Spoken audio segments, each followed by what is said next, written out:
பல நாட்களாக நம்ம சொல்லிக்கிட்டு இருக்க அதே பழமொழின்னு சொல்கிறதா புதுமொழின்னு சொல்கிறதா புதுமொழி தான் வந்து இந்த பாகியலட்சுமி சீரியலுக்கு பொருந்தும். வேண்டா வெறுப்புக்கு பிள்ளையை பெற்று காண்டாமிருகன்னு பேர் வச்ச கதையாக பல நாட்களாக வந்து பார்த்திங்க அப்படின்னா வந்து கதையில் கொஞ்சம் கூட வந்து ஒரு சுவாரஸ்யம்லாம் இல்லாமல் சும்மா இழுக்கணுங்கிறதுக்காக மட்டும் இழுத்துட்டு இப்போ புதுசாக வந்து சம்மந்தமே இல்லாத ட்ராக். அதாவது ஒரு மிகப்பெரிய பணக்காரர், பல பிஸ்னஸ் நடத்திட்டு இருக்கவர், அவருடைய ஆசைப்படி வந்து பார்த்திங்கன்னா 5 கிலோமீட்டருக்கு ஒரு தடவை வந்து ஒரு தன்னோட ஹோட்டல் ஆரம்பிக்கணுமா. அதுக்கு அவர் எந்த சைட் வேணாலும் பார்க்கலாம், என்ன வேணாலும் பண்ணலாம், பாக்கியாவோட இடமே தான் வேணுமாமா. அதனால என்ன பண்ணுறாராமா, அந்த காலத்து ராஜாக்கள்லாம் வந்து செஞ்ச மாதிரி வந்து உங்கள் பையனை கொடுங்க என் பொண்ணை கொடுக்குறேன் நான், நமக்கு ராஜ்யங்கள் ஒன்று சேர்ந்துருங்கிற மாதிரி வந்து இப்போ கோபியை கூப்பிட்டு வச்சு, அதுவும் கோபி எப்படி கூப்பிட்றாருன்னா செந்தில் வந்து இவரோட கம்பெனிலாம் ஒர்க் பண்ணுறாராம், கூப்பிட்டு உட்கார வச்சு வீட்டில் வச்சு பேசி உங்கள் பொண்ணுக்கு வந்து என் பையனை கொடுக்கலான்னு முடிவு பண்ணிட்டேங்கிறாங்களாம். எதுக்குடா என்ன ஏது எதுவுமே தெரியாமல் எதுக்காக அதை பண்ணுறீங்கன்னு கேட்டால் அந்த ஒரு ரெஸ்டாரண்ட்டுக்காக.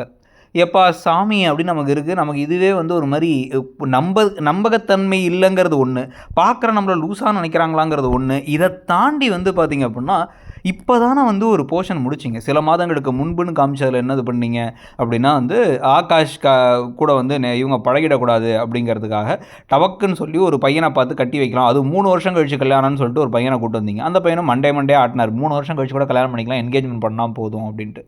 இது நடந்து முடிஞ்சதுக்கப்புறமா இனியா போலீஸுக்கு ஃபோன் பண்ணி அசிங்கப்படுத்தினாங்க. இப்போ அதே கும்பல் கோபியும் இவங்க 2 பேரும் சேர்ந்து வந்து அந்த பணக்காரருக்கு வந்து பொண்ணை கொடுக்க போகிறோம் அப்படின்னு ஈஸ்வரியும் வந்து பேச, பாக்கியா லூசாடா நீங்கள், அதெல்லாம் நடக்காது, ஒத்துக்க மாட்டாவ அப்படின்னு சொன்னால் உடனே வந்து அதெல்லாம் இல்லை, அவளே ஒத்துக்காட்டி இந்த கல்யாணம் நடக்குங்கிறாங்க ஈஸ்வரி. சரியான லூஸாக இருக்குங்க, வீட்டில் இருந்தாலும் ரோதனை, வீட்டில் இல்லாட்டியும் ரோதனை.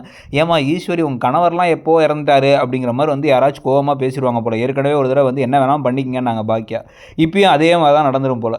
இதை வச்சே கதையை எடுத்துகிட்டு போகிறது ஒன்றும் இல்லாத கதையை, ஒன்று இந்த வீட்டில் ஆள் அந்த வீட்டில் ஆளுன்னு சொல்லிட்டு இந்த வீட்டை விட்டு அனுப்பி திருப்பி வீட்டுக்கு கூட்டுறதுன்னு ஒரு விஷயம் இல்லை அப்படின்னா வந்து நடந்ததே திருப்பி ரிப்பீட் ஆகிற மாதிரி விஷயம். கதையை கொண்டு போகிறதுக்கு விருப்பமும் இல்லை, கதையை கொண்டு போகிறதுக்கு கதையும் இல்லைன்னா ஏன் அவ்வளோ இழுக்கிறாங்கிறதா நமக்கு புரியல. உங்களுக்கு ஏதாவது புரியுதா, இல்லை உங்களுக்கு ஏதோ இது இன்ட்ரெஸ்டிங்காக இருந்து எனக்கு தான் அது போர் அடிக்குதா அப்படிங்கிறத சொல்லுங்கள். இப்படியே போச்சு சீரியல் அப்படின்னா உங்களுக்கு வந்து நமக்கு தெரிஞ்சு டிஆர்பி அடி வாங்குறது மட்டும் இல்லாமல் பார்க்குறவங்களும் எரிச்சல் அடைய செய்யும்னு தோணுது. உங்களுக்கு என்ன தோணுதுங்கிறத சொல்லிட்டு இடம்பொருள் சேனலை சப்ஸ்கிரைப் பண்ணிடுங்க. தேங்க்யூ.